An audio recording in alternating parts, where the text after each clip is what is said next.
वाला परमेश्वर है और वो ऐसी एक उम्मीद करता है कि हम उसकी सुने। इसलिए बोलता है कि चौकस रहो, तुम किस प्रकार से सुनते हो, है ना। और वो कहता है कि आत्मा कलीसिया से क्या कहता है, सुनो, सुनने कान लगाकर सुनो।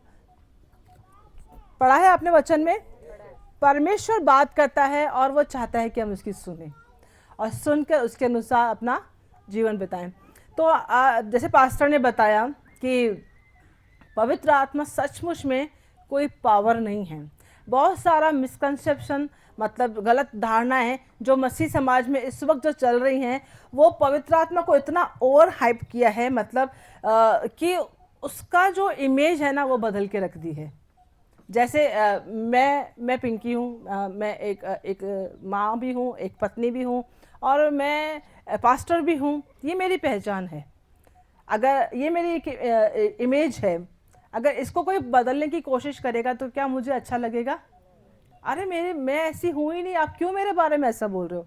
तो पवित्र आत्मा के बारे में भी बहुत सी गलत गलत धारणाएं या गलत विचार बहुत से विश्वासियों में हैं और जिसकी वजह से हम उसको समझ नहीं पा रहे हैं, और जो समझ नहीं पा रहे हैं तो उसे रिश्ता भी नहीं बना पा रहे हैं हम लोग। हालेलुया।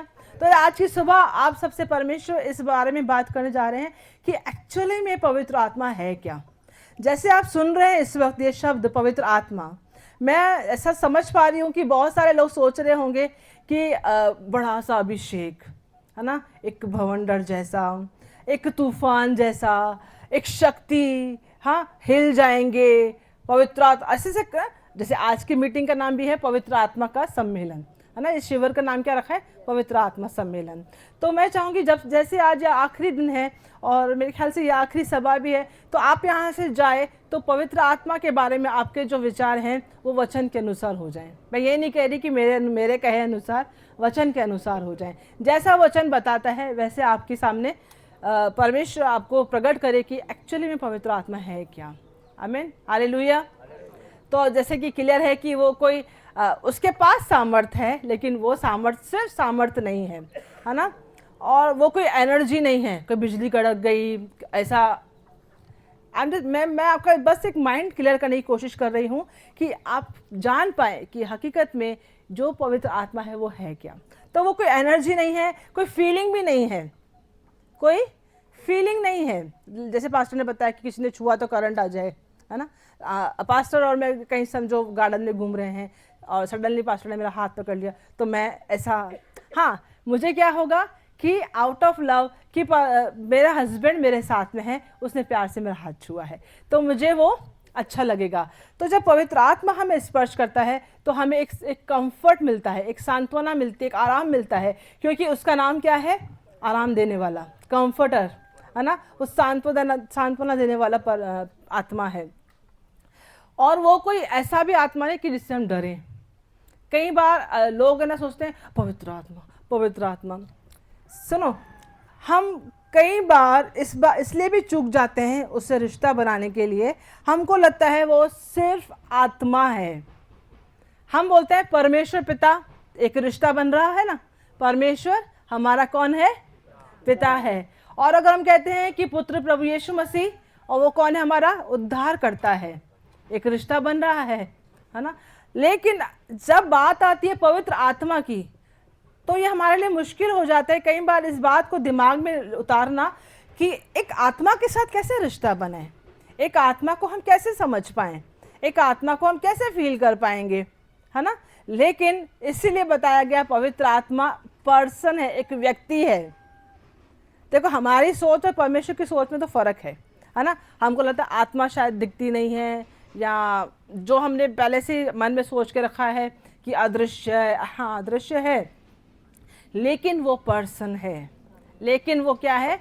व्यक्ति है। उसके पास वो सब खूबियां हैं जो एक व्यक्ति में होती है ना। कई बार हमने सुना है उसके पास बुद्धि है। उसके पास क्या है? पवित्र आत्मा के पास बुद्धि है। क्योंकि जब सृष्टि का निर्माण हमारा परमेश्वर कर रहा था, तो कौन उसके साथ में था? पवित्र आत्मा उसके साथ। पवित्र आत्मा पृथ्वी के ऊपर मंडरा रहा था, और जैसे ही शब्द परमेश्वर ने बोला अपने मुंह से, वहां पे क्या हुआ? उत्पत्ति हुई, है ना। और पवित्र आत्मा के पास इमोशंस भी हैं, क्योंकि वो शोकित होता है, वो खुश होता है, राइट। और कई बार कई लोग बोलते हैं कि त्रिएक परमेश्वर का तीसरा हिस्सा कौन है? त्रिएक परमेश्वर का सुना है क्या आपने ऐसा? सही, आपको आप मानते हैं इस बात पर कि पवित्र आत्मा का तीसरा भाग त्रिएकता का तीसरा भाग पवित्र आत्मा है? सही है ये बात? नहीं, ये बात सही नहीं है। वो तीसरा भाग नहीं है, वो खुद परमेश्वर है।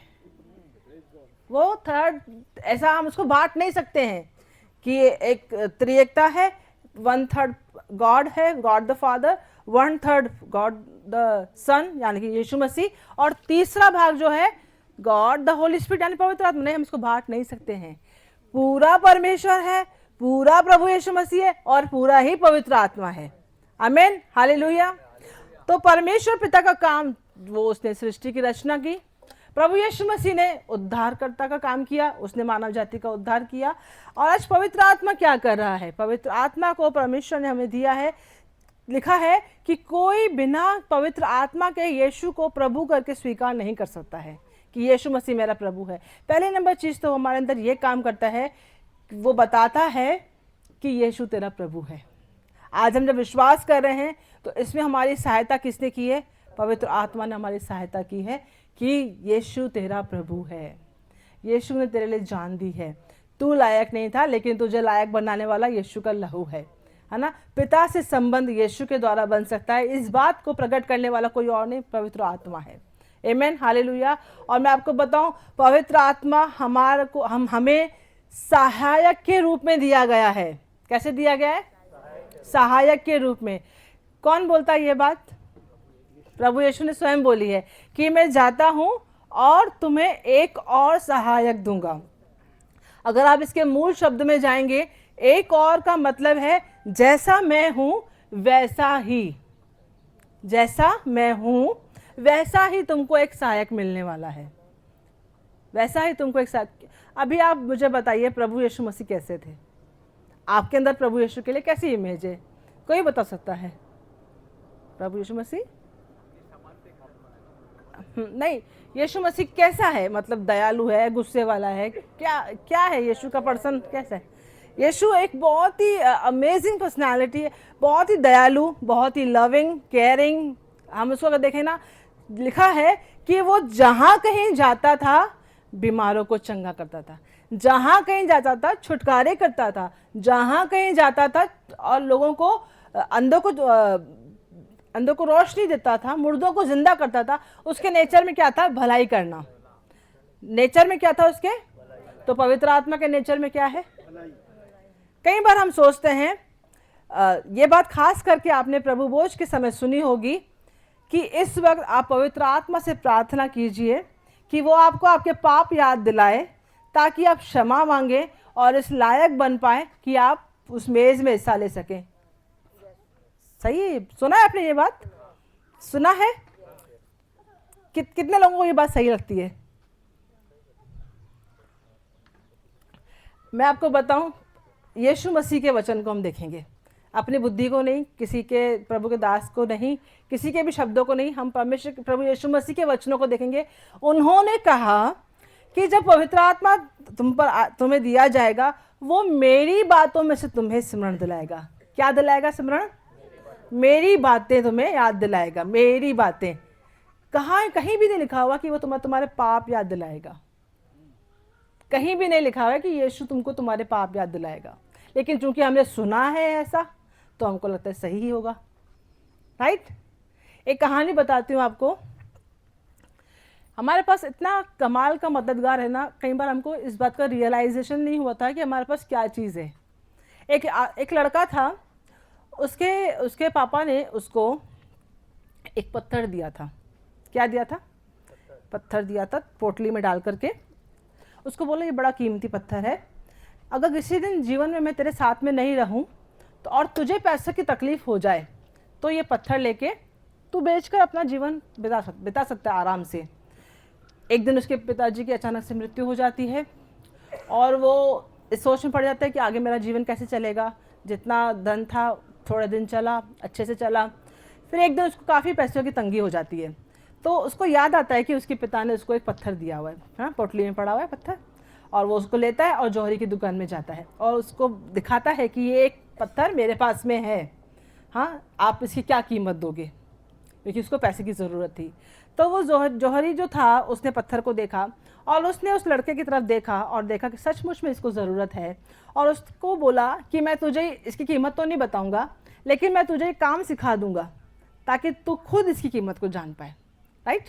तो उसके वहाँ पे वो काम करता है, उसकी आमदनी भी चालू हो जाती है और एक दिन वो इस लायक हो जाता है कि उसको पता पड़ता है कि पत्थर कौन है और हीरा कौन है ना, उसको इस बात का पता चल जाता है, वो इतना काबिल बन जाता है। फिर वो उसका जो मालिक था उसने कहा अब ये ले पत्थर और तू खुद बता इसकी कीमत क्या है। तो जैसे उसने वो पोटली को खोला और उस पत्थर को निकाला तो उसने बोला ये तो कांच का टुकड़ा है, इसकी तो कोई कीमत ही नहीं है, लेकिन मेरे बाप ने तो मुझे कहा था कि तू इसको बेच के अपना जीवन बिता सकता है, ऐसा कैसे हो सकता है। तो उस जौहरी ने कहा अब तू, अगर ये बात मैं तुझे पहले दिन बोल देता तो तुझे बहुत ठेस लगती थी, तू अपने अब सोचता था कि मेरे बाप ने मेरे साथ धोखा किया या ये जो आदमी है वो मुझे गलत बोल रहा है, हाँ, धोखा दे रहा है, लेकिन मैंने तुझे इस लायक बनाया कि तू खुद जान पाए, राइट। तो आज जो हमने अब तक जो सुना है, समझा है, हमको लगता है कि वो ही सही है, लेकिन हमको वचन पढ़ के इतना लायक बनना है कि हमको पता पड़ना चाहिए कि क्या सही है और क्या गलत। जो शिक्षा मैंने पाई है अब तक, क्या वो बाइबल के अनुसार है, क्या वो मुझे आगे काम आने वाली है, या फिर मैं एक पत्थर को लेके घूम रहा हूँ। पोटली तो थी उसके पास में, पत्थर था, उसके मन में था कि एक दिन मैं इसको बेच करके मैं इसको बहुत सारे मुझे पैसे मिल जाएंगे, लेकिन वो जौहरी नहीं था, वो इस लायक नहीं था कि उसको परख हो सके। तो हमने बहुत बहुत वचन सुने हैं, हमने बहुत बहुत सुना ये भी ऐसा वो भी वैसा, ये भी ठीक है वो भी ठीक है, लेकिन इस बात की परख हमको नहीं है कि कौन सही है कौन गलत है। तो आप में से कितने लोग जौहरी बनना चाहते हैं ताकि हम जान पाए कि अगर यहाँ पे खड़ा होकर कोई बोल रहा है, अगर यूट्यूब पे कोई कुछ बोल रहा है, वो सही है, वो पत्थर है कि सचमुच में हीरा है। तो हमको उस लायक बनना है ना। तो हमने जो आज तक सुना है कि प्रभु बोझ जब आप लेने आते हो और आपको अपने पापों की माफ़ी मांगनी है, गिड़गिड़ाना है, रोना है, आंसू बहाना, जब तक आंसू नहीं बहेंगे आपने माफ़ी मांगी ही नहीं है। जब तक आंसू नहीं निकल रहे हैं मतलब आपने पश्चाताप, ये सबसे बड़ा एक गलत अवधारणा है। आंसू बहाना इंपॉर्टेंट नहीं है। किस किस को मन फिराव का मतलब पता है? मन फिराव का, पश्चाताप का मतलब क्या है? मन फिराव। पश्चाताप शब्द सुनते ही हमको क्या लगता है कि फूट फूट के रोना है। रोना नहीं है, फूट फूट के रोना है, और जीवन वैसा का वैसे रहना है। ऐसा है क्या? नहीं। पश्चाताप का शब्द है दूसरा मन फिराओ। ग्रीक में देखेंगे तो मेटानोया, मतलब मन को चेंज करना। अब तक मेरा क्या विचार था कि मुझे प्रभु बोझ में शामिल होने से पहले पवित्र आत्मा को बोलना है कि मुझे मेरे पाप याद दिलाओ, मुझे मेरे पाप याद दिलाओ, ताकि मैं अब क्षमा मांगू और इंस्टेंटली मुझे माफ़ी मिलेगी, मैगी नूडल से लाइक। तो और मैं माफ़ी मिलते ही और मैं प्रभु बोझ में शामिल होने का लायक बन जाऊंगा। पवित्र आत्मा बोलेगा सॉरी डियर, मेरा ये काम ही नहीं है। क्या बोलेगा पवित्र आत्मा? मेरा ये, तुझे लग रहा होगा ये मेरा काम है, लेकिन मेरा ये काम ही नहीं है। तू अपने विचार बदल, मीन्स तू मन फिरा, मीन्स तू पश्चाताप कर। ये है पश्चाताप। आपको पता होना चाहिए पवित्र आत्मा का काम ये नहीं है कि आपको आपके पाप याद दिला करके दोष में डाले, लेकिन पवित्र आत्मा का काम ये है कि यीशु ने जो आपके लिए किया है वो आपके ऊपर प्रकट करना।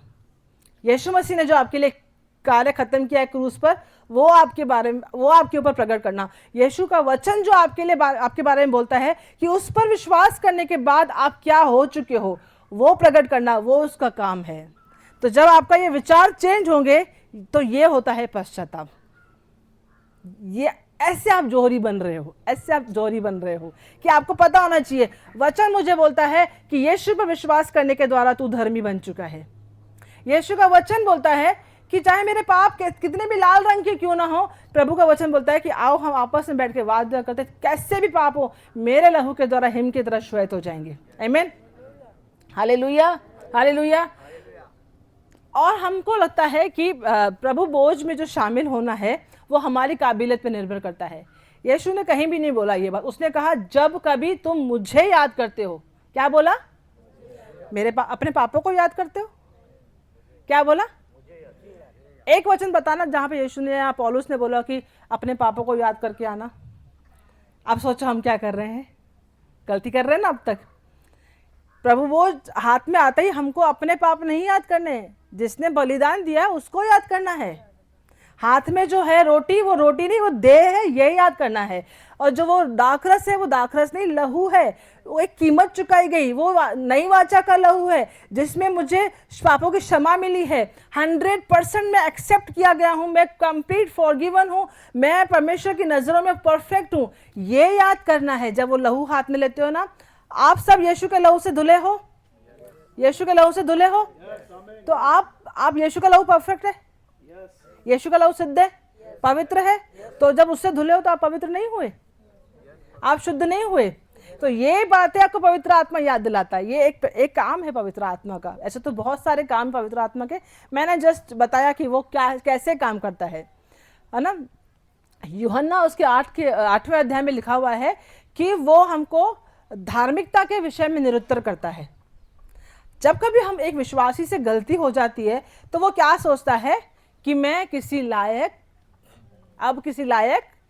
ये विचार आता है किसी को? आता है? किससे? मुझे आता है ना। छोटा भी गलती हो गई उसको हम वो सोचते कि हम अब तो हम गए, अब किसी काम के नहीं रहे, किसी लायक नहीं रहे। अब मैं पहले मुझे प्रभु यीशु मसीह ने अपनाया और जब मैंने उसको विश्वास किया था उसने मुझे इस लायक बनाया, लेकिन चूंकि मैंने ये गलती कर दी है अब मैं किसी योग्य। क्या हमको प्रभु यीशु मसीह ने उद्धार हमारी योग्यता के ऊपर दिया, हमारे कामों के अनुसार दिया? एक बार बताऊं, यीशु मसीह किसके पैर धो रहा था? वो यहूदा के पैर धोए जो उसको पकड़वाने वाला था, जो उसको धोखा देने वाला था। मैंने बताया ना, जैसा यीशु मसीह है वैसा पवित्र आत्मा है। यीशु ने यहूदा को इस तरह से स्वीकार किया हुआ था कि बाकी 11 चेलों को पता तक नहीं लग पाया कि ये मुझे पकड़वाने वाला है। वो आपस में एक दूसरे को देख रहे थे, अरे कौन है। तो आप बताओ, यीशु इस तरह से पापों को ढक रहा है, उसके इस तरह से उसको प्रेम दिखा रहा है, तो पवित्र आत्मा कैसा दिखाएगा आपको? मैंने कहा ना, सेम जैसा यीशु है वैसा ही पवित्र आत्मा, क्योंकि उसने खुद कहा कि मैं तुम्हें एक और मीन्स मेरे जैसा सहायक तुमको दूंगा। वो सहायक है, सब अपने आप से, वो सहायक है। वो मुझे दोष लगाने वाला नहीं है, वो मुझे धुतकारने वाला नहीं है, वो सहायक है। आमीन। कई बार हमने सुना होगा ये बात कि अगर जब हम पाप करते हैं तो पवित्र आत्मा हमको छोड़ के चला जाता है। सुनिए ये बात, पवित्र आत्मा छोड़ के चला जाता है। फिर जब हम बहुत रोएंगे, बहुत पश्चाताप करेंगे, ये करेंगे, वो करेंगे, फिर पवित्र आत्मा आएगा। मुझे एक बात बताइए, जब आप पाप में गिरे और पवित्र आत्मा छोड़ के चले गया तो आपको किसने आपको ऐसे मन फिराने की शक्ति कौन दे रहा है? ये तो पवित्र आत्मा छोड़ के नहीं जाता है। पवित्र आत्मा हमारे अंदर रहता है, लेकिन हम कोई गलती करते तो वो शोकित हो जाता है। इसलिए वचन में लिखा है कि उसको शोकित मत करो, उसको भगाओ मत। ऐसे नहीं लिखा हुआ है कि गलती की तो चला जाएगा, क्योंकि हमने क्या सुना है, वो कबूतर है और कबूतर करेंगे तो उड़ जाएगा। कबूतर नहीं है, वो कबूतर के जैसा उतरा। कबूतर को कभी उतरते देखा? यहाँ तो बहुत सारे होंगे, है ना, कि वो कैसे उतरता, ऐसे उतरता ना। तो वो जस्ट उसको एक सिंबलाइज किया है कि वो कैसे उतरा था, है ना। वो नहीं बताया कि वो बहुत पवित्र। हाँ, पवित्र आत्मा सेंसिटिव है, वो शोकित होता है, उड़ के भाग नहीं जाता है वो। अगर हम पाप करेंगे और पवित्र आत्मा हमको छोड़ के चला जाएगा तो मददगार कौन होगा? ये वचन आपको एक मन फिराव के लिए वो दे रहा है कि आप कैसे अपने विचारों को प्रभु के वचन के लिए, पवित्र आत्मा के प्रति चेंज कर सकते हैं। आमीन, हालेलुया। आप कुछ सीख रहे हैं? आमीन, हालेलुया, थैंक यू जीसस। एक वचन को निकालेंगे मेरे साथ में, 1 कुरिन्थियों उसका 3 उसका 16। अब पवित्र आत्मा दिया क्यों गया है? 1 कुरिन्थियों 3 का 16। क्या तुम नहीं जानते कि तुम परमेश्वर का मंदिर हो और परमेश्वर का आत्मा तुम में वास करता है? हाँ, यदि कोई बस। क्या तुम नहीं जानते कि तुम परमेश्वर का मंदिर हो और परमेश्वर का आत्मा तुम में वास करता है। पास्टर ने से बताया कि यीशु मसीह जब देह में थे तो सीमित थे, अब आत्मा के रूप में है तो असीमित है, हम सबके अंदर रहते हैं। आमीन। लेकिन यहाँ पे इस वचन को भी लेकर के हम लोगों ने, मैं विश्वास करती हूँ कि सही नहीं समझा है इस वचन को भी। यहाँ वचन में लिखा हुआ है कि क्या तुम नहीं जानते कि तुम परमेश्वर का मंदिर हो और परमेश्वर का आत्मा तुम में वास करता है। हमें क्या लगता है कि परमेश्वर मेरे अंदर वास करता है? ये वो बात हो रही है कि मैं परमेश्वर का मंदिर हूँ और परमेश्वर मेरे अंदर वास करता है। आपको जान के हैरानी होगी, ये वचन इस प्रकार से नहीं है। ये वचन हमारे बारे में बात नहीं करता है। ये वचन हमारे बारे में बात नहीं करता है। आप बोले पास्टर ये क्या बता रहे हो आप? अब तक तो हमने यही सुनते आ रहे थे। अब खुद ही पोटली खोलो और पत्थर देखो क्या है क्या नहीं है। ठीक है, मैं आपको जोहरी बना रही हूँ, मुझे मत बोलना। Right, hallelujah, hallelujah. ये जो वचन है अगर हम ग्रीक भाषा में देखेंगे तो यहाँ पे लिखा हुआ है, क्या तुम नहीं जानते तुम परमेश्वर का मंदिर। ये जो शब्द है ना तुम, हिंदी में हमको सिंगुलर सुनाई दे रहा है, मतलब एक वचन। अगर इंग्लिश देखें यू तो हमें सिंगुलर सुनाई दे रहा है, यानी कि एक वचन। लेकिन हम ग्रीक में जाएंगे, अगर यूनानी भाषा जो कि मूल भाषा है बाइबल की, नए नियम की, उसमें लिखा हुआ, उसमें शब्द है वो है एन हाइमिन। वो वर्ड है एन हाइमिन। इसका मतलब वो सिंगुलर नहीं है, वो एक वचन नहीं है, वो बात हो रही है पूरी कलीसिया की। हमने क्या सुना है? परमेश्वर का मंदिर तुम हो, परमेश्वर का आत्मा तुम में वास करता है ना? है, सुना है ना ये वचन। लेकिन यहाँ पे वो जो बोल रहा है वो सिंगुलर के लिए नहीं बोल रहा है, एक व्यक्ति विशेष के लिए नहीं बोल रहा है। वो बोल रहा है जब तुम इकट्ठा होते हो, एक कलीसिया के रूप में इकट्ठे होते हो, तो परमेश्वर का आत्मा तुम्हारे अंदर वास करता है। इट मीन्स तुम्हारी एकता में परमेश्वर का आत्मा जो है सामर्थ्य रीति से काम करता है। ये बात कौन सी कलीसिया को बोली है? कुरिन्थियों की कलीसिया को। क्यों पता है? वो बोलते हैं मैं पौलुस का हूं, कोई बोलता है मैं अपोलोस का हूं। हाँ, इसलिए पौलुस को ये बात बोलनी पड़ी कि क्या तुम नहीं जानते कि तुम परमेश्वर का मंदिर हो और परमेश्वर का आत्मा तुम में वास करता है। प्लीज इस कलीसिया को विभाजित मत करो, इस कलीसिया को बांटो मत। क्योंकि वो बोलता है कि क्या पौलुस ने तुम्हारे लिए जान दी? क्या अपोलोस तुम्हारे लिए क्रूस पे मरा? क्या कौन मरा? प्रभु यीशु मसीह। आमीन, हालेलुया, हालेलुया। तो इस जो यहाँ पे जो अनेकता हो रही थी, यहाँ पे जो डिविडेशन हो रहा था, मतलब यहाँ पे जो विभाजन था, इस बीच में पौलुस बोलता है क्या तुम नहीं जानते कि तुम परमेश्वर का मंदिर हो और परमेश्वर का आत्मा जो है तुम्हारे अंदर वास करता है। ये शब्द जो है एनहाइम इसको क्लियर करता है कि यहाँ पर जो है एक व्यक्ति विशेष की बात नहीं हो रही है, व्यक्ति विशेष की बात हो रही है। इसी किताब का पहला कुरिन्थियों उसका 6 उसका 19 में मेरे ख्याल से लिखा हुआ है। 6:19 निकालेंगे।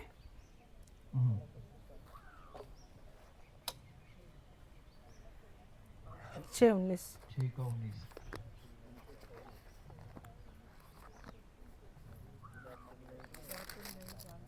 क्या तुम नहीं जानते कि तुम्हारी देह पवित्र आत्मा का मंदिर है।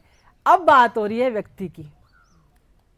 जब हम कलीसिया मिलकर इकट्ठे होते हैं ना, तब भी पवित्र आत्मा हमारे अंदर से चलता फिरता है हमारे बीच में।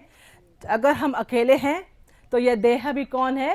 पवित्र आत्मा का मंदिर है। मैंने जस्ट पहला कुरिन्थियों 3:16 को अब तक हमने गलत समझा है, वो क्लियर करने के लिए मैंने आपसे वो बात कही कि वचन आपको ध्यान से पढ़ना है। वचन कैसे पढ़ना है आपको, है ना? क्योंकि यहाँ पे अगर आप ऊपर नीचे का कॉन्टेक्स्ट पढ़ेंगे तो आपको पता चलेगा कि कलीसिया में जो कियोस हो रहा था, जो वहाँ पे गड़बड़ियाँ चालू थी, उस विषय में पौलुस बात कर रहा था।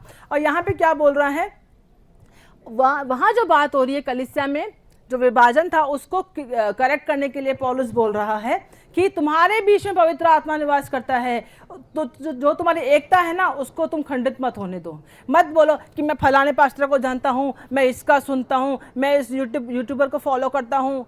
ठीक है, कोई भी प्रभु यीशु मसीह का स्थान नहीं ले सकता है। प्रभु यीशु मसीह की बात जो दुख उठाया, मुझे लगता है वो पौलुस ने उठाया है। वो खुद बोल रहा है कि मैं भी कुछ नहीं हूँ। तो कौन आज बड़े से बड़ा पास्टर खड़े हो जाए, हमको किसी के ऊपर घमंड नहीं करना है। देखो हम उनसे अच्छी बातें सीख सकते हैं, लेकिन इस बात को लेकर नहीं बोला है। मैं तो ना उसको ही मानता हूँ, मैं उसकी ही सुनता हूँ, वो मैं उनको ही जानता हूँ, वो मेरे को जानते हैं, पर्सनली जानते हैं। हमारे घर पे आना जाना है, ठीक है, यीशु मसीह को बांटो मत, है ना। हम सब मिलके उस परमेश्वर की आराधना करते हैं। हम किसी व्यक्ति की, किसी पास्टर की, किसकी भी आराधना नहीं करते। हम आराधना के योग्य सिर्फ प्रभु यीशु मसीह है। तो जब इस एकता में हम चलेंगे ना, तब पवित्र आत्मा सामर्थ्य रूप से काम करेगा हमारे बीच में। और पवित्र आत्मा को देने का एक ही मकसद था कि वो हमारे अंदर निवास, परमेश्वर को हमारे अंदर निवास करना था। हालेलुया। पुराने नियम में जब परमेश्वर ने मूसा को निर्देश दिए कि मेरा मंदिर बनाना, क्या बोला? मेरे लिए मंदिर बनाना। क्यों? परमेश्वर स्वर्ग में रह रहा था ना, काफी था। क्यों मंदिर बनाना है? ताकि वो उनके बीच में निवास कर सके, उनके बीच में निवास कर सके। इसलिए जब हम कलीसिया मिलकर इकट्ठे होते हैं तो हमारे बीच में निवास करता है। और नए नियम में चूंकि यीशु मसीह ने बलिदान दिया, अब वो हमारे अंदर निवास करता है। हम उसके जीवित मंदिर बन चुके हैं। आमीन, हालेलुया। क्या सीख रहे हैं आज की सुबह कुछ आप? हालेलुया। तो ये जो बहुवचन है एनहाइम, इसको याद रखना कि यहाँ पे जो शब्द है तुम, वो बहुवचन के रूप में प्रयोग किया गया है। Hallelujah. Thank you Jesus, thank you Jesus.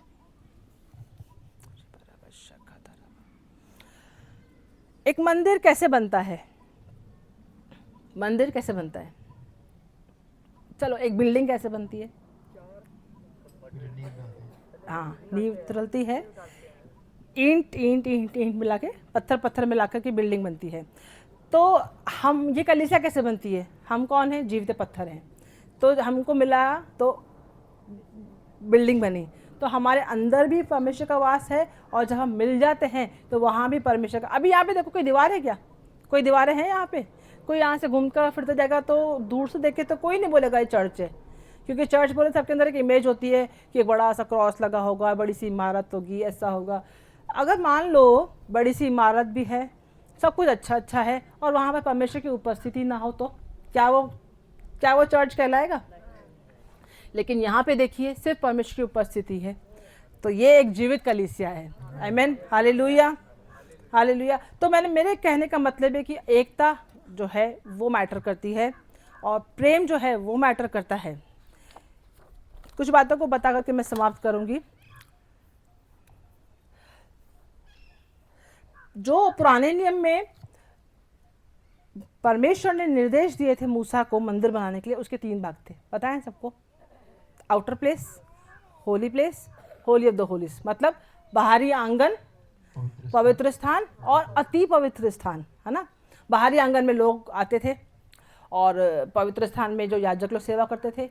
अति पवित्र स्थान में परमेश्वर की महिमा निवास करती थी। वहाँ पे महायाजक साल में सिर्फ एक बार ही जा सकता था, राइट।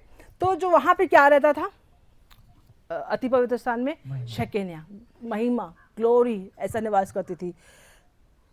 आप इस बात को जानकर एक्साइटेड हो जाएंगे, खुश हो जाएंगे, पता नहीं विश्वास करेंगे कि नहीं करेंगे, मुझे नहीं पता। लेकिन मैं आपको बताऊं, यहाँ पे जो शब्द है ना, यहाँ पे 2 शब्द मंदिर के लिए यूनानी भाषा में। एक है नेओस, है ना, और दूसरा है, एक मिनट, हायरॉन और नेओस। हैरोन जो है ना, वो दिखाता है बाहरी मंदिर को, जो मैंने बताया ना, आंगन और पवित्र स्थान। लेकिन जो नेओस है वो बताता है एक इनर जो था ना प्लेस, जहाँ पे परमेश्वर की महिमा रहती थी, जो शेकेनिया ग्लोरी जहाँ पे निवास करती थी, उसके लिए जो शब्द क्या बोला है? नेओस। और पौलुस जब बोल रहा है कि तुम परमेश्वर का मंदिर हो और परमेश्वर का आत्मा तुम्हें निवास करता है, तो वो ये शब्द को प्रयोग कर रहा है, नेओस। पौलुस कभी भी बिलीवर के लिए हायरॉन नहीं यूज करता था। वो जब भी बिलीवर के लिए यूज करता था, वो बोलता कि तुम वो स्थान हो, वो स्थान, ना तुम बाहरी आंगन हो, ना तुम पवित्र स्थान हो, लेकिन तुम अति पवित्र स्थान हो। और हमको क्या लगता है? हम किसी लायक ही नहीं हैं, हम फालतू हैं। मेरा पास्टर मेरे को पूछता नहीं, मेरा पड़ोसी मुझसे बात नहीं करता, मुझे उसने ये बोल दिया। लेकिन परमेश्वर बोलता है कि तू नेओस है, अपने बाजू वाले को बोलो तो न्यास है। आपके अंदर परमेश्वर की महिमा निवास करती है। आप सोचो वो स्थान जहां साल में महायाजक सिर्फ एक बार जा पाता था, सिर्फ एक बार, वो भी अगर सिद्ध नहीं निकला तो अंदर ही खत्म। यीशु के महान बलिदान के कारण हमको वो स्थान बना दिया गया है। वो ये है पवित्र आत्मा, ये है कि हम वो स्थान बन चुके हैं जहाँ स्वयं परमेश्वर आकर रहता है। वचन में लिखा है, क्या तुम नहीं जानते जिसने यीशु को मुर्दों में से जिलाया, जिस आत्मा ने यीशु को मुर्दों में से जिलाया वो तुम्हारे अंदर वास करता है, तुम्हारे अंदर वास करता है। अब वो जो वास जो शब्द है ना, वो है ड्वेलिंग, ड्वेलिंग प्लेस। किस किस के पास खुद का घर है? खुद का घर जिनके पास नहीं है, परमेश्वर मैं प्रार्थना करती हूँ कि हम सबको अपने अपने घर से प्रभु आशीष करे। आमीन। क्योंकि हमारे पास भी नहीं है, हमको मिल जाएगा। आपके लिए प्रेयर की तो हमको मिल जाएगा। आमीन, हालेलुया। तो मैं क्या बता रही थी कि ड्वेलिंग प्लेस, जो ये निवास स्थान लिखा होता ना, शांति निवास, अंदर अशांति होगी है पता नहीं, लेकिन लिखा होता है शांति निवास, राइट।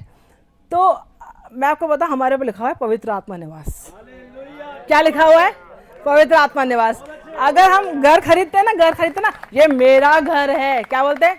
कोई ऐसा वैसा घुस पाएगा क्या वहां पे? यहाँ वहां घुस पाएगा क्या?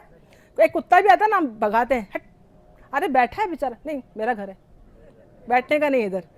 तो अब हम क्या बन चुके हैं? बोलो, पवित्र आत्मा निवास, प्रभु यीशु मसीह निवास, पिता परमेश्वर निवास। हाँ, तो ये जो निवास स्थान है ना, अपने बाजू वाले को बोलना, ये कोई होटल नहीं है, ये निवास स्थान है, ये होटल नहीं है। होटल में क्या करते हैं?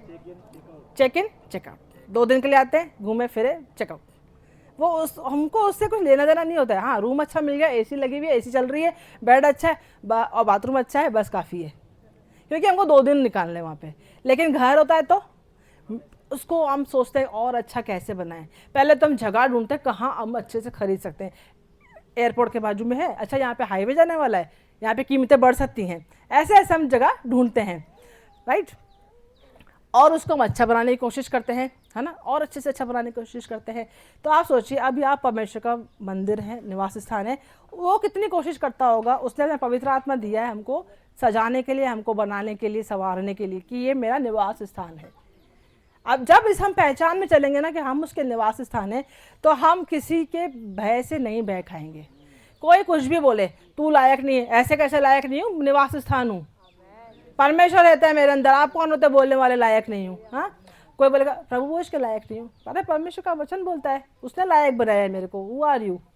जौहरी बन गए हो ना तो जवाब दे सकते हो कि मेरे पास जो हाथ में है वो पत्थर है कि हीरा है। कितनी देर तक उस लड़के ने वो पत्थर को हाथ में रखा होगा, मुझे बताओ। जैसे उसको पता पड़ा होगा ये तो पत्थर है, हट, क्या किया वो उसने? ये मैं क्या संभाल के बैठा हुआ था, ये मैं क्या, इसमें मैं किस बात पर विश्वास कर रहा था कि मेरे पापा ने बोला कि इस पोटली में जो कीमती है। मूर्ख ही होगा अगर उसको पता पड़ चुका कि ये वो पत्थर है, लेकिन जस्ट बिकॉज उसके पापा ने बोला है, नहीं नहीं मेरे पापा ने बोला तो ये पत्थर भी कीमती है, तो पागल नहीं है? कितना ही बोल दे मेरे पापा ने बोल दिया तो ये पत्थर कीमती है, कोई कीमत नहीं देने वाला उसकी, कोई भी नहीं देने वाला है। तो किसी बड़े से बड़े मैन ऑफ गॉड ने आपको बोल दिया ना कि तू लायक नहीं है, लेकिन आपको पता पड़ जाए कि यीशु का वचन तो मुझे धर्मी बोलता है, यीशु का वचन तो मुझे लायक बोलता है, यीशु का वचन तो बोलता है कि मैं हमेशा के लिए अपनाया गया हूँ, मेरे सारे पाप क्षमा किए गए हैं। मैं कब तक वो पत्थर को हाथ में रखूंगा? जो किसी लोगों ने मेरे ऊपर बोल दिया कि तू लायक नहीं है, तेरे से कोई बात नहीं करेगा, तेरे से कोई प्यार नहीं करेगा, तेरे से कोई रिश्ता नहीं रहेगा, मत रखो, यीशु काफ़ी है। आमीन। लेकिन कई बार यीशु की ही इमेज खराब कर दे। हमको लगता है लोगों ने नकार दिया तो शायद यीशु भी अब अपनाएगा नहीं, यीशु मसीह ऐसा नहीं है। उसने हमारे लिए जान दिए। कब जान दिए? जब हम बैरी होने की दशा में थे, जब हम पापी थे, जब हमने उसको ढूंढा भी नहीं था, तब उसने जान दी। तो आज हमको वो छोड़ देगा? उसने खुद कहा, मैं ना तुझे कभी त्यागूंगा ना कभी छोड़ूंगा, मैंने तेरे को अपने लहू से खरीदा है। हम कोई भी चीज़ पैसों से लेके आते तो उसको संभाल के रखते हैं। उसने हमको इसीलिए आँख की पुतली की तरह सुरक्षित रखा है, क्योंकि उसने लहू दे के खरीदा है। आमीन, हालेलुया, हालेलुया। हमने खुद को नहीं खरीदा है। और एक चीज़ बता के मैं ख़त्म करूँगी। यीशु ने कहा किसी के ऊपर दोष मत लगाना, किसी के ऊपर भी दोष मत लगाना। क्यों मत लगाना दोष? क्योंकि वो हमारे नहीं हैं, परमेश्वर के हैं। सब लोग किसके हैं? परमेश्वर के हैं। तो क्या हमको ये अधिकार है कि हम खुद के ऊपर दोष लगाएं? हम किसके हैं? परमेश्वर के हैं। तो हमको खुद के ऊपर भी दोष लगाने का अधिकार नहीं है। तो हमको जब भी अगर हमको लगता है कि हमने गलती की है या हमसे कुछ पाप हो गया या कुछ भी मिस्टेक हुई है, तो अपने ऊपर दोष मत लगाना। ये काम शैतान का है ना। एक प्रभु दास ने कहा कि शैतान आपके नाम को जानता है फिर भी पाप से बुलाता है, लेकिन परमेश्वर आपके सब पापों को जानता है फिर भी नाम से बुलाता है। आमीन। वो ये नहीं बोलेगा ए पापी इधर आ, लेकिन शैतान बोलेगा तूने पाप किया है, तूने पाप किया है। तो आपको क्या जवाब देना है? हाँ किया है, पर यीशु का लहू है ना, यीशु मेरे लिए मदस्ती कर रहा है ना, मैंने पाप किया, यीशु का लहू, हम दोनों जान लेंगे, तू बीच में से हट। उसको दोष लगाने का मौका देने का नहीं, है ना। अगर आप दोष भावना में आ गए ना, मैं आपको बताऊं उसके पीछे तो बहुत बड़ी स्टडी है, कभी फिर आएंगे तो बताऊंगी कि दोष लगाने के द्वारा हमारे जीवन में कितने नकारात्मक प्रभाव पड़ते हैं। कभी हम फिर सीखेंगे इस बारे में, लेकिन मैं फिलहाल इतना बताऊंगी कि आपको खुद के ऊपर भी दोष लगाने का अधिकार नहीं है। आमीन, हालेलुया, हालेलुया। तो पवित्र आत्मा हमको किसके द्वारा मिला है? अच्छा, आपको बताऊं पवित्र आत्मा कैसे मिलता है? किस जानना है क्या? वैसे तो आपको मिला हुआ ही है, लेकिन भरपूरी में चलना है। पवित्र आत्मा सिर्फ और सिर्फ उसको प्राप्त करने का, उसको हासिल करने के लिए एक ही काबिलियत चाहिए, वो है प्रभु यीशु मसीह के लहू से धुला हुआ व्यक्ति। क्या हम धुले हुए हैं? क्या हम विश्वास करते हैं? तो हम इस लायक हैं कि पवित्र आत्मा हम अंदर निवास करे। पवित्र आत्मा निवास बोलो, पवित्र, यहाँ पे लिख दो, पवित्र आत्मा है परमेश्वर का निवास स्थान हूँ। परमेश्वर मेरे अंदर चलता फिरता है, परमेश्वर मुझे नहीं छोड़ेगा, पवित्र आत्मा मेरे साथ साथ रहता है, वो अगुवाई करता है, वो मुसीबतों से बचाता है। अगर हम देखें ना परमेश्वर के वरदान, पवित्र आत्मा के वरदानों में, तो वो इसलिए दिए गए हैं ताकि हम इस संसार में विक्टोरियस लाइफ कैसे जिए, हम जयवंत जीवन कैसे जिए, हम खतरों से मुसीबतों से कैसे बचें। राइट, आमीन, हालेलुया, हालेलुया। पवित्र और एक और चीज़ है, जो पवित्र आत्मा का जो फल है ना, जो पवित्र आत्मा का जो फल हैं, ये लास्ट चीज़ बताए ख़त्म करूँगी। पवित्र आत्मा के जो फल हैं वो पवित्र आत्मा के हैं, वो हमारे नहीं हैं। कई बोलते तेरे अंदर तो फल ही नहीं दिखते, तो मेरे हैं भी नहीं। वो फल किसके हैं? एक्चुअली फल एक ही है, उसके 9 प्रकार। पवित्र आत्मा का फल, सॉरी, पवित्र आत्मा का फल किसका है? वो पवित्र आत्मा का है ना। अब ये आम का पेड़ है क्या यहाँ पे कोई? हाँ, अगर आगे यहाँ पे आम का पेड़ है तो हम जो आम लेके आएंगे तो वो किसका फल है? वो उस पेड़ का फल है। अगर वो पेड़ का फल है तो वो अकेले पेड़ का फल नहीं है, उसमें इस तने का भी योगदान होगा, उसकी जड़ों का तो मेन योगदान होगा। अगर उसकी जड़ों में गड़बड़ होगी ना, तो मेरे ख्याल से उसमें आम एक सीज़न में तो क्या 10 सीज़न में भी नहीं आएगा, क्योंकि प्रॉब्लम कहाँ पर है? जड़ में है। तो पवित्र आत्मा का फल है, तो पवित्र आत्मा को ही प्रोड्यूस करने दो, अपनी ताकत से मत प्रोड्यूस करना, आप नहीं कर पाओगे। अब पवित्र आत्मा के फल कैसे प्रोड्यूस होते हैं? जब हम उसके साथ संगति करते हैं, वचन को अंदर डालते हैं, संगति में रहते हैं और उसको अलाउड करते हैं, है ना। कई बार क्या होता है ना, हमको बहुत गुस्सा आता है, मेरे को तो आता है, आपका पता नहीं कई बार बहुत गुस्सा आता है और हमको किसी ने हमको हर्ट किया, हमारा दिल दुखाया और हमने ऐसा मैसेज टाइप किया, पवित्र आत्मा बोलता है डिलीट कर और ओके लिख। हुआ है कभी आपके साथ? डिलीट कर और ओके लिख। हम बोलते हैं नहीं प्रभु सुनाने दे, प्लीज सुनाने दे प्रभु, तू तेरे नहीं पता है वो कैसा है, उसको सुनाना जरूरी है, डिलीट कर और ओके लिख। हुआ है किसी के साथ? मत बोल कुछ भी। तो ये है, हम उसको अलाउड करते हैं। तो हमारे अंदर कौन सा फल उत्पन्न हुआ? सहनशीलता, है ना, धीरज, शांति हमारे अंदर ही आई, है ना। और कभी जब सामने वाला में गलत बोल रहा है तो हम जैसे बोलने वाले थे तो हाथ फील करते। क्या बात है, यही पवित्र आत्मा का काम है, हमको बचाता है कि तू अपनी अच्छाई से मत हट, है ना। मेरी कलीसिया में एक लड़की आई, वो मेरे पास आके बोलती है कि मुझे ना लोग बार बार हर्ट करते हैं, मैं क्या करूं? मुझे भी सुनाने का मन करता है। तो मैंने इसको एक छोटी सी कहानी बता के मैं तुझे एक स्टोरी बताती हूँ। दो व्यक्ति थे, नाव में जा रहे थे एक नदी में। तो एक व्यक्ति के नदी में बहुत सारे पत्थर थे और एक व्यक्ति के नाव में बहुत सारे पत्थर थे और एक व्यक्ति के नाव में हीरे थे। तो उस जिसके नाव में पत्थर थे ना, उसने एक पत्थर उठाया और हीरे वाली जिसके पास हीरे थे ना, उसकी तरफ फेंका। तो मुझे बता, वो हीरे थे जिसके नाव में, वो क्या पागल होगा जो अपना हीरा निकाल के फेंकेगा? फेंकेगा क्या? तू 100 पत्थर फेंक, मैं एक ना फेंकूं हीरा। क्या बोलेगा? तू पूरा नाव खाली कर दे, मैं एक भी नहीं फेंकूंगा, क्योंकि मुझे पता है मेरे पास क्या है। तेरे पास पत्थर है इसलिए तो फेंके जा रहा है। मुझे पता है मेरे पास क्या है। तो हमारे पास क्या है ना, हमको वो पता होना चाहिए कि मेरे पास क्या है। मैं इसलिए यीशु ने कहा अपनी अच्छाई में बने रहो। आमीन, हालेलुया। परमेश्वर आपको इन वचनों के द्वारा बहुत बरकत दे। आमीन, हालेलुया। Praise the Lord. कितने लोगों के डाउट्स क्लियर हुए? हाँ? ऐसा जाला जमा रहता है ना पवित्र आत्मा को लेकर, वो आज क्लियर हुआ है। बहुत ही सुंदर। मैंने खुद आशीष पाई कि मैं पवित्र आत्मा का निवास हूँ। मैं 3 BHK हूँ, आप 2 BHK हैं, कोई 1 BHK, कोई 1 RK भी है। पर है हम पवित्र आत्मा का मंदिर हैं, होंगे नहीं स्टिल। तो ये समय तेल से अभिषेक करेंगे। पास्टर चंदन आगे आएंगे और आप आ जाओ, इस पे आ जाओ। पास्टर जी यहाँ पे खड़े रहे, यहाँ पे खड़े। Yes yes, okay okay. शुक्र।